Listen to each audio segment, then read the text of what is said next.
여러분 안녕히 주무셨습니까? 우리가 잠든 사이에 어떤 일이 있었을까요? 저희 굿모닝 글로벌과 함께 챙겨보시죠. 자, 먼저 미국 증시가 어떻게 마감됐는지부터 확인해 보도록 하겠습니다. 이날 미국 증시는 3대 지수가 엇갈린 모습을 보였습니다. 다우 지수와 S&P 500 지수는 하락한 반면에 나스닥 지수는 강보합권에서 마감이 됐는데요. 일단 GM의 실적이 실망스러웠다는 점이 첫 번째 악재로 작용을 했었고요. 두 번째로는 이날 발표됐었던 민간 고용 지표가 실망스러웠다는 점도 경기 민감 섹터에 좀 악재로 작용을 하게 되면서 S&P 500 지수와 다우 지수가 하락을 하게 된 겁니다. 그러다 보니까 이날 섹터별로 살펴봤을 때 경기 민감 섹터가 거의 일제히 하락했는데 그러니까 에너지 섹터가 유가 하락과 더불어서 거의 2.5% 내렸고요. 산업재 소재 섹터도 1% 안팎의 하락세를 보였습니다. 11개 섹터 가운데 9개 섹터가 내릴 만큼 이날 시장 분위기는 전반적으로 좋지 못한 상태였었는데 그런 가운데에서도 거의 기술 섹터는 유일하게 상승을 했습니다. IT 섹터와 커뮤니케이션 섹터가 0.3%씩 오르면서 장이 마감됐습니다. 자, 시장에서 뜨거웠던 몇 가지 이슈들을 살펴보자면 먼저 GM의 실적 발표가 상당히 실망스러웠습니다. 자, 미국에서 가장 큰 자동차 기업인 GM이 매출은 예상치를 웃돌았는데 이익이 예상치를 한참 밑돌았습니다. 쉽게 풀어 말하자면 판매량은 좋았지만 예상치 못한 어디에선가 큰 비용이 나갔다는 것을 의미하는 것인데요. 그 자세한 내용을 저희가 잠시 후 애프터마켓에서 전해드리도록 하겠습니다. 또 7월 민간 고용이 안 좋았습니다. ADP 민간 고용이 33만 건을 기록했죠. 월가에서는 지난 7월에 약 65만 건 정도의 고용이 있을 것으로 예상을 했었는데 그 시장 예상치에 비해서 거의 반토막 수준밖에 나오지 않은 겁니다. 그만큼 아직 경기가 정상화되기까지는 좀 시간이 더 많이 필요하다는 것을 암시하는 그런 지표였었고요. 이걸 우리가 좀 두 가지 측면에서 살펴볼 수가 있는데 먼저 연준의 정책적 측면에서는 완화적인 통화 정책이 더 길어질 수 있다는 것이기 때문에 기술 섹터라든지 기술주들에게는 좀 긍정적일 수도 있습니다. 다만 이 경기 정상화 기대감에 빠르게 오르던 경기 민감주들에게는 악재로 작용할 수밖에 없겠죠. 그러다 보니까 지난밤 사이에 경기 민감주들은 대체로 하락하는 모습이었었고요. 또 ADP 민간 고용 지표는 이번 주에 미국 노동부에서 발표하는 고용보고서의 분위기를 미리 파악할 수 있는 그 지표로 볼 수 있습니다. 이번 고용보고서가 썩 좋지 않을 수도 있다는 점을 미리 염두한 채 이번 주 금요일에 발표되게 되는 이 고용보고서 확인해야 될 것 같습니다. 자, 특징적이었던 기업들도 살펴보도록 하겠습니다. 먼저 로빈후드인데요. 자, 로빈후드가 이 상장 첫날에는 8% 하락하게 되면서 많은 분들이 좀 놀랐었는데 그 다음 날부터 오르기 시작하더니 24%의 급등에 이어서 지난 밤 사이에는 50%나 폭등하는 모습이 나타났습니다. 물론 캐시우드가 매수를 하고 있다. 여기에다가 레딧 군단들이 이 로빈후드에 대한 매수를 가세하고 있다. 이런 것들이 급등을 움직이고 있는 그런 모습인데요. 이 로빈후드가 왜 이렇게 움직이고 있고 또 로빈후드에 어떤 일이 벌어지고 있는지도 잠시 후 애프터마켓에서 전해드리도록 하겠습니다. 자, 준비디오도 이날 올랐습니다. 변이 바이러스에 대한 우려 때문에 많은 기업들이 이제 만나서 하는 회의들을 좀 취소하고 있고요. 재택근무를 조금 더 연장하고 있습니다. 이런 것들이 준비디오의 주가를 올렸고요. 7%가량 상승한 채 마감이 됐습니다. 자, AMD가 최근 들어서 강세가 지속적으로 이어지고 있는 상태죠. 정말 AMD는 광란의 질주를 보여주고 있는데 연일 급등세로 신고가를 경신하고 있습니다. 호실적부터 해서 애플 맥 프로에 들어가는 GPU를 선보이면서 주가 급등세가 이어지고 있고요. 지난 밤 사이에도 5% 상승하면서 신고가를 계속 경신하고 있습니다. 자, 리프트도 보도록 하겠습니다. 리프트는 예상보다 적자 폭이 줄었습니다. 하지만 여전히 적자 상태를 계속 기록하고 있다 보니까 주가는 오히려 10% 하락하는 모습이 나타났습니다. 자, 상품 선물 시장의 움직임도 살펴보도록 하죠. 자, 먼저 유가입니다. 앞서 말씀드렸던 것처럼 에너지 섹터가 하락했는데 유가 하락과 더불어서 나타났습니다. 에너지 정보청이 발표한 원유 재고가 360만 배럴이었는데요. 애널리스트 예상치가 310만 배럴이었기 때문에 예상보다 재고가 많다는 것은 그만큼 수요가 많지 않았구나라는 점이 증명이 됐던 것이고 여기에다가 변이 바이러스에 대한 우려감까지 더해지면서 유가는 크게 떨어졌습니다. 현재도 선물시장에서 3.6% 하락하면서 67.99달러를 기록하고 있습니다. 자, 금값도 보도록 하겠습니다. 금값은 사실 시장 변동성이 굉장히 컸습니다. 장중에 한때 급등하기도 했다가 이 급등폭을 모조리 내주는 모습을 보였는데 일단 고용이 부진하면서 금값은 크게 올랐습니다. 하지만 ISM 서비스업 지표가 역대 최고치를 경신하고 또 연준 부의장이 테이퍼링 시기를 암시하는 발언을 하게 되면서 금값은 이 급등폭을 그대로 내주면서 현재는 약보합권에 움직이고 있습니다. 1813.8달러 수준의 거래가 되고 있습니다. 자, 이렇게 시장 전반적인 움직임 살펴봤고요. 애프터마켓을 통해서 지난 밤 사이 어떤 뉴스들이 있었는지 전해드리도록 하겠습니다. 자, 지난밤 사이 미국 시장에서 가장 뜨거웠던 여러 가지 뉴스 저희가 키워드를 설정해서 전해드리겠습니다. 애프터마켓 전채린 전채린 앵커와 함께하겠습니다. 어서 오세요. 안녕하세요. 네. 자, 첫 번째 키워드부터 한번 볼까요? 어떤 키워드일지 만나보시죠. 네, 첫 번째로 제가 준비한 키워드입니다.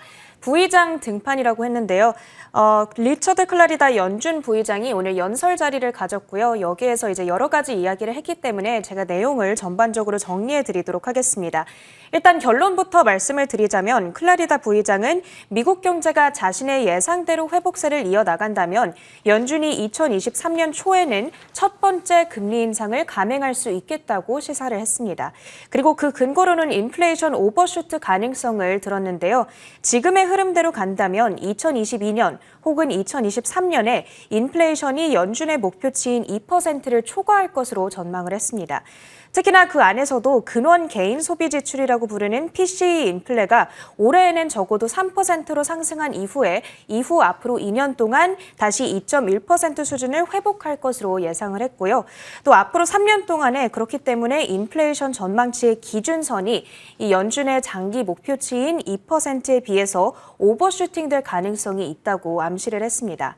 한편 이 같은 금리 인상은 연준이 테이퍼링이죠. 즉 자산 매입 축소를 감행한 이후에 이뤄져야 한다고 강력하게 발언을 했는데요. 테이퍼링 시기에 대해서는 올해 연말쯤으로 예상한다고 말하면서 조기 매입 가능성을 시사하기도 했습니다. 그러니까 이제 그 연준에서는 기존에 본인들이 공개를 했던 대로 2023년 즈음에는 금리를 인상할 수 있겠다라는 그 기조에는 크게 변함이 없는 것 같은데 테이퍼링 시기가 올 연말에 일어날 수 있다는 것이 약간은 또 시장에 부담감이 됐던 것 같아요. 네. 자, 그렇다면 GDP 성장률 혹은 이제 또 고용 시장도 굉장히 중요한 지표 가운데 하나니까 실업률에 대해서는 어떤 의견을 보였을까요? 네, 여기에 대해서도 입을 열었는데 앞서 연준이 발표했던 경제 전망 요약이죠. SEP를 기준으로 자신만의 예상치를 설명하는 모습이었습니다. 올해 GDP 성장률은 7%로 예상을 했고요. 또 내년 성장률은 3.3% 수준으로 전망을 했습니다. 실업률의 경우에는 2022년 말까지 약 3.8% 수준까지 하락할 것으로 전망을 했고요.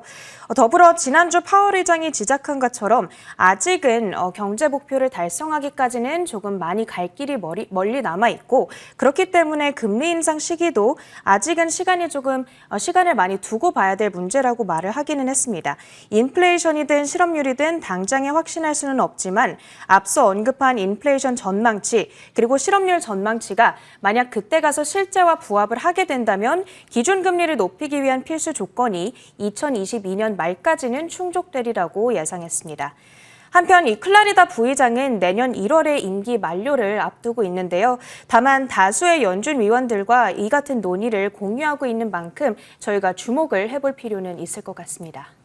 처음에 연준이 얘기했던 게 2023년까지는 지금의 정책 기조를 유지하겠다라고 했던 거고 경제 회복 속도가 조금씩 빨라지는 것을 보면서 시장에서 우려했던 것은 2022년 혹은 뭐 올해 말 정도까지 정책 변화가 좀 빨라지는 것 아니냐였습니다만 사실 그 정도까지는 아니고 부의장이 말한 바에 따르면 2022년 말쯤이 되면 정책을 변화할 수 있는 기준이 충족되는 것이기 때문에 2023년쯤에 그 즈음에 좀 정책을 변화하겠다 이런 정도의 이야기로 보면 될 것 같습니다.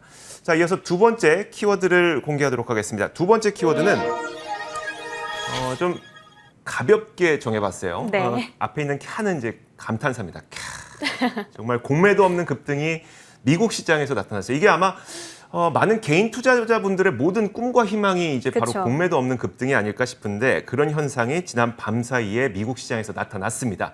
바로 로빈후드에 대한 이야기인데 사실 로빈후드는 상장 첫날 8% 넘는 주가 하락으로 출발을 했습니다. 로빈후드가 그 다음에 이틀 연속 주가 폭등이 나타나고 있는데요.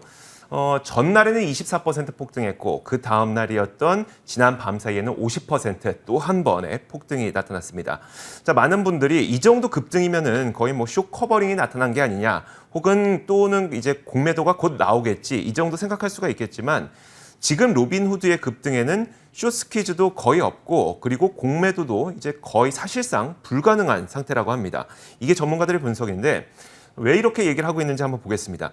S3 파트너스에 따르면 지난 2거래일 동안 약 2억 주가량의 로빈후드가 거래가 됐다고 합니다. 그중에 공매도 물량은 약 1,000만 주 정도인데 1,000만 주로의 쇼커버링이 나온다고 하더라도 이 2억 주 가운데 1,000만 주는 매우 미미한 물량이어서 의미 있게 여기에서 쇼커버링이 나온 건 아니다라고 S3 파트너스에서는 일단 분석을 하고 있어요.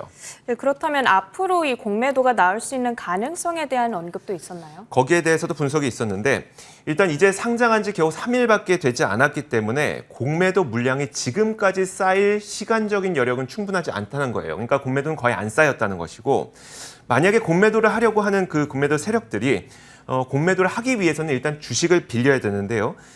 공매도를 하려는 세력들이 주식을 빌리기 가장 좋은 방법은 기관 투자가들이 보유하고 있는 대량의 지분 가운데 일부를 그냥 손쉽게 빌리는 거거든요. 이게 가장 빌리기도 쉽고 이자도 저렴하고 편하기 때문에 이렇게 빌릴 수가 있습니다. 그런데 로빈후드는 이제 막 상장했기 때문에 특정 지수에 편입되지 않았다는 거고요. 그 말은 뮤추얼 펀드라든지 여러 그 투자 기관들, 기관 투자가들이 거의 이 로빈후드의 지분을 많이 갖고 있지 않다는 겁니다. 대형 투자 기관들이 대량의 물량을 보유하고 있지 않기 때문에 그쪽에서 공매도를 치기 위한 주식을 빌리기는 어렵다는 것이고요. 그러면 이제 개인 투자자들로부터 빌리는 방법을 찾을 수가 있는데 사실 공매도를 하려는 세력들은 주식을 개인 투자자에게 빌리려면 마진 계정을 갖고 있는 개인 투자자를 찾아서 빌려야 된다고 합니다. 근데 일단 개인 투자자는 일단 마진 계정을 갖고 있는 사람들이 많지 않은 상태고 그러면 논 마진 계정을 갖고 있는 개인 투자자들에게 각각 전화를 돌려서 이 주식을 뭐 10주, 100주 이렇게 빌려야 되는데 이거는 공매도하는 세력들에게 그렇게 효율적인 상황은 아니에요. 결국은 이 개인 투자자들이 또 한 가지가 더 있는데 개인 투자자들에게 뭐 힘을 들여서 이 공매도 세력들이 각각 전화를 돌려서 주식 좀 빌려주세요 한다고 하더라도 개인 투자자들이 이 공매도 세력에게 주식을 빌려줄 리는 만무하다는 겁니다. 이런 여러 가지 측면을 봤을 때 로빈후드는 현재 사실상 공매도가 어려운 상황이기 때문에 당분간 이 로빈후드의 이 레딧 종목으로서의 핫할 가능성 굉장히 높다 이런 분석이 좀 나오고 있습니다. 자, 이렇게 두 번째 뉴스까지 살펴봤고요. 이어서 세 번째 뉴스도 보도록 하겠습니다. 키워드 공개합니다. 네, 마지막으로 오늘 제가 준비한 소식은 리콜 때문에라는 소식이고요.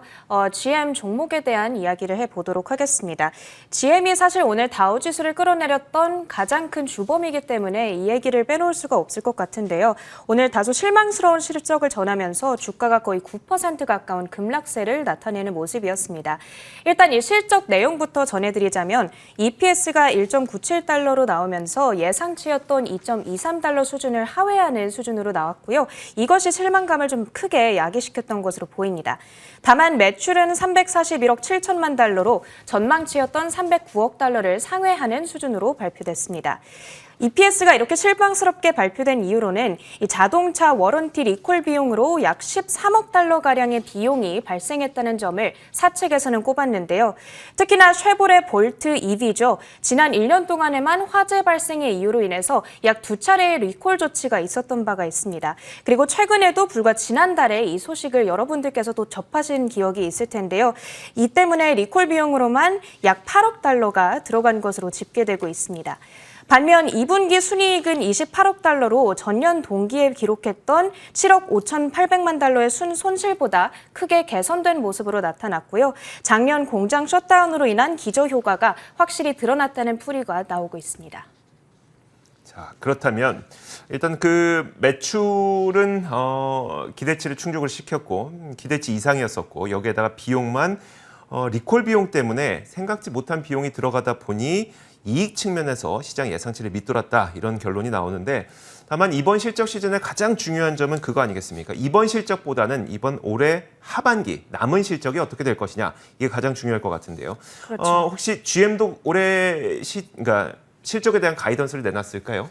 네, 오늘 가이던스는 조금 긍정적으로 내놓는 모습이 나왔습니다. 가이던스 추정치를 115억 달러에서 135억 달러 사이로 제시를 했는데요. 이것을 EPS로 환산했을 때에는 주당 5.4달러에서 6.4달러 수준을 가리키고 있습니다. 이는 앞서 제시한 가이던스보다 상향된 수준으로 보셔야 되는데요.